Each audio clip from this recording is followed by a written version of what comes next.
As we grow older, our relationships shift in ways we never quite anticipate. For many women, marriage begins with love, passion, and shared dreams. Yet, over the years, some women quietly begin to feel a sense of disappointment, even dislike, toward the very partner they once adored. This doesn't usually happen overnight. It builds slowly, like water dripping on stone. And the truth is, it's rarely about one single moment or flaw. In many marriages, women are expected to be the quiet managers of emotions, the silent caretakers of harmony. It's not written in vows, but it's written in the way daily life unfolds. She's the one who remembers to schedule the doctor's appointments, who buys the birthday gifts for his family, who notices when the kids are struggling emotionally, and who anticipates the tension before an argument even starts. This is what we call emotional labor, and while it may seem invisible, it is anything but weightless. It is heavy, and it accumulates over time. Women often find themselves being the thermostat of the relationship, constantly adjusting to keep the temperature safe and comfortable. They apologize first, they compromise more often, they absorb his moods while hiding their own. And after years of carrying this silent responsibility, something begins to shift inside her. At first, it shows up as weariness, a sigh when she has to fix yet another problem he overlooked. Later, it turns into frustration because he doesn't notice all the effort she puts in just to keep things afloat, and eventually it can harden into resentment. She doesn't feel like a wife anymore. She feels like the project manager of the household and the emotional caretaker of her husband. The truth is, emotional labor isn't just about doing tasks. It's about the constant vigilance of caring for another person's feelings while neglecting your own. When a husband fails to recognize or share in this labor, his wife begins to feel taken for granted, unseen, and unsupported. And when love feels like a one-sided responsibility, the spark of connection can dim. This is one of the first cracks where dislike begins to form, not because she stopped loving him, but because she feels like he never truly saw how much of herself she was giving.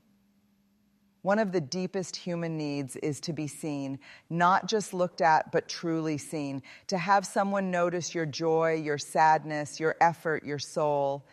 In the early years of marriage, many women feel this sense of recognition. Their husband listens closely, pays attention to their words, and notices the sparkle in their eyes. But as the years stretch on, this often changes. For many women, a painful shift begins when conversations stop being about connection and start being about logistics, bills, groceries, chores, and family schedules. The rich exchange of dreams and ideas gets replaced with quick surface-level interactions. She may try to share her thoughts, her struggles, her stories, but if he's distracted by the TV, his phone, or his own world, she feels dismissed. And here's the heartbreaking truth. When a woman feels unheard, it doesn't just silence her words, it silences her spirit. She begins to withhold pieces of herself because it feels pointless to share. That silence grows into distance, and distance can quickly harden into dislike. It's not that she expects her husband to solve every problem or agree with every opinion. What she longs for is presence, the simple gift of listening with genuine curiosity. When he turns away from that, she feels invisible. And invisibility is one of the most painful experiences inside a marriage. Over time, this erosion of acknowledgement leaves her wondering, does he even know who I am anymore? Does he even care to know? That question alone can plant the seeds of disconnection. And when a woman no longer feels seen or heard by her husband, the love that once felt vibrant can begin to feel like a hollow performance. Invisibility is not just an absence of a Intimacy is often misunderstood. Many think of it only in terms of physical closeness, but true intimacy runs deeper. It's in the way two people look at each other, the way they reach for each other's hand in a crowded room, the way they share small secrets at night when the world is quiet. It's the comfort of knowing you are cherished, not just as a partner, but as a whole person. For many women, the erosion of intimacy begins subtly. In the early years, affection flows freely. There are kisses in the kitchen, long conversations in bed, spontaneous laughter over inside jokes. But over time, those gestures fade. Responsibilities pile up, exhaustion sets in, and passion is quietly replaced by routine. The problem is not just the loss of romance, but the loss of connection. When a husband stops initiating affection, when he no longer offers a gentle touch on her back, a warm embrace, or even a genuine compliment, his wife begins to wonder if she is still desired. For women, intimacy isn't only about sex, it's about being wanted, valued, and emotionally safe. The absence of these small, tender acts can feel like rejection. As the years pass, that rejection becomes louder. She notices the lack of eye contact, the absence of warmth in his words, the hurried goodnight instead of the lingering conversation. And the message she receives is not just, I'm tired or I'm distracted, it's, you don't matter as much anymore. This slow unraveling of intimacy leaves many women feeling profoundly lonely within their marriages. And loneliness in marriage is far heavier than loneliness alone. Because when you share a life, a home, and a bed with someone who feels distant, the emptiness cuts sharper. Dislike doesn't come because the passion has lessened. It comes because the emotional and physical closeness has been neglected. Love needs nurturing. Without it, even the strongest bonds weak. And when intimacy fades, resentment often creeps in, not because she stopped loving him, but because she no longer feels loved by him. The erosion of intimacy is not the end of love, but if ignored, it can be the beginning of its decline. And many women, as they age, begin to quietly dislike the partner who once made them feel alive, because the absence of intimacy feels like a betrayal of the heart. One of the most unspoken sources of resentment in long-term marriages is the imbalance of household responsibilities. For decades, women have carried not just the emotional labor, but also the practical labor, the cooking, the cleaning, the laundry, the endless cycle of tasks that keep a home running. Even in households where both partners work outside the home, many women find themselves coming home to a second shift where the weight of domestic duties falls disproportionately on their shoulders. At first, she may accept this role, believing it's just the way things are. She tells herself she doesn't mind, that she's good at multitasking, that it's easier if she just does it herself. But as the years pile on, so does the frustration. What feels easier in the moment eventually becomes unbearable because it sends her one clear message: my time and energy are less valuable than his. Imagine this scene. After a long day at work, she comes home, starts dinner, sets the table, and makes sure the laundry is switched over. Meanwhile, her husband relaxes in front of the television, scrolling through his phone or unwinding without thought to what still needs to be done. He may not even notice the dozens of tasks she completes before she sits down. And when this becomes the norm, the imbalance begins to feel less like forgetfulness and more like entitlement. Over years, this silent inequality transforms love into resentment. She doesn't just see him as her husband, she begins to see him as another dependent, another responsibility she must manage. And there is nothing more disheartening for a woman than to feel like her partner is one more burden to carry rather than. In the beginning of marriage, it's common for women to set aside parts of themselves for the sake of building a family, supporting a husband's career, or creating stability at home. These sacrifices are often made out of love, and in those early years, they may even feel purposeful. She tells herself, one day I'll go back to school. One day I'll start that business. One day I'll have time to paint, to travel, to write. But one day often gets delayed. Children arrive, bills need to be paid, aging parents require care. And while her husband may continue to pursue his ambitions, passions, or professional growth, she quietly places hers on the shelf. At first, this doesn't breed resentment. It feels like teamwork. But as the decades pass, she may wake up one day and realize that the dreams she deferred have not just been delayed, they've been lost. And the weight of that loss can feel suffocating. This is where the seeds of dislike can take root. It's not always about him directly, it's about what he represents, the life she might have lived, if the balance had been fairer, if her sacrifices had been matched with his, if her growth had been nurtured instead of neglected. Consider this: when a woman has spent years making space for everyone else but herself, she eventually reaches an age where she asks, when is it my turn? If her husband doesn't support her in reclaiming that space, if he dismisses her desires as impractical, unnecessary, or selfish, resentment deepens. Because in that dismissal, she hears a painful message: your dreams don't matter, you don't matter. Over time, this dynamic transforms the way she sees him. He is no longer just her husband. He becomes the symbol of every road not taken, every opportunity missed, every dream left behind. And while she may still love him, that love is complicated by bitterness because she cannot separate her sacrifices from his freedom. The tragedy here is that many women don't begin to dislike their husbands because of what they did, but because of what they didn't do. Encourage her, champion her, and believe in her enough to help her pursue her own growth. When a woman feels her potential has been stifled within her marriage, she doesn't just feel unfulfilled, she feels trapped. And dislike often grows in the shadow of that trapped life where regret whispers louder than love. One of the most powerful bonds in a marriage is emotional vulnerability, the ability to share fears, insecurities, and truths without shame or judgment. Vulnerability is what transforms two people from roommates into soulmates. It is the act of saying, this is who I am, this is what I feel. Will you hold it with me? But for many women, this is exactly what begins to disappear as the years go by. Many husbands, shaped by cultural expectations or their own upbringing, were never taught the language of vulnerability.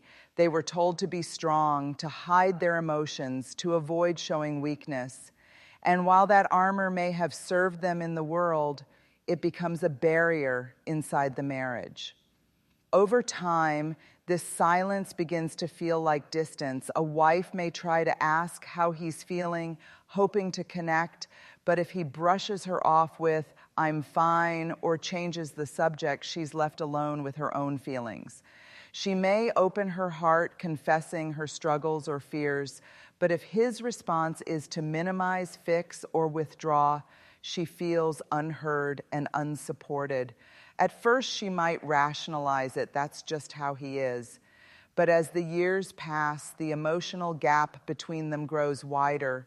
She longs not just for answers, but for honesty. She doesn't need him to have all the solutions. She needs him to have the courage to be open, to let her see the tender, unpolished parts of him. When that vulnerability is missing, something inside her starts to wither. Because without emotional intimacy, physical intimacy feels shallow, conversations feel transactional, and daily life feels like coexisting rather than connecting. If intimacy is the heartbeat of marriage, then communication is its lifeline. When two people stop talking, not just about chores and responsibilities, but about feelings, dreams, and disappointments, the relationship begins to suffocate. At the start, most couples communicate with ease. They stay up late talking about everything and nothing. They share laughter over small things, debate passionately over big things, and resolve conflicts with hugs and forgiveness. But as time passes and life gets busier, many husbands and wives begin to communicate less about what matters and more about what's urgent. Conversations shrink into reminders: pick up milk, don't forget the appointment, pay the bill. The emotional exchange that once bonded them gets replaced with logistics. For many women, this is where the disconnection begins.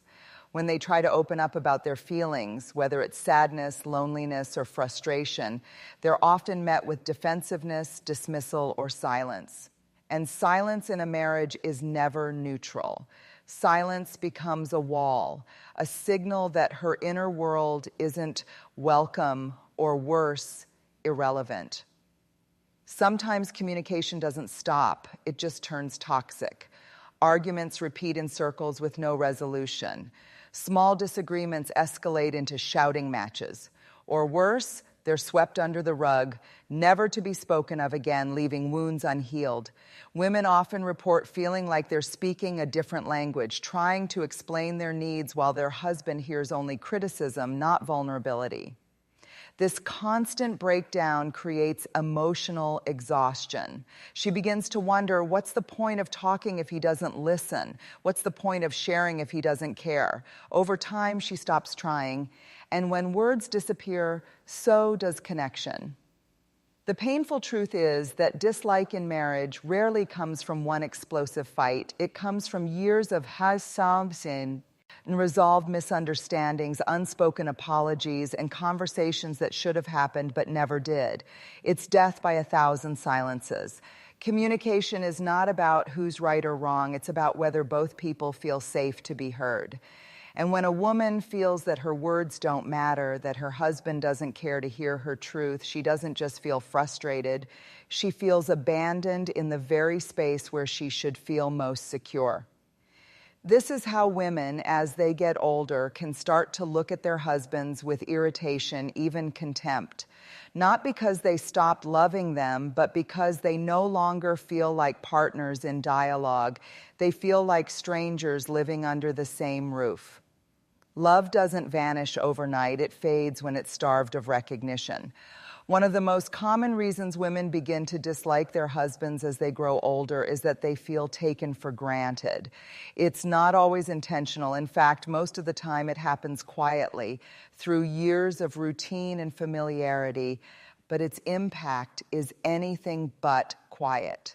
In the early years, there's excitement in the small gestures, a thank you for dinner, a smile for a folded shirt, a kiss for remembering something important. But with time, those acknowledgments often disappear. Tasks become expectations. Effort becomes invisible. A wife may spend hours managing the details of life, the meals, the home, the schedules, only to receive silence in return.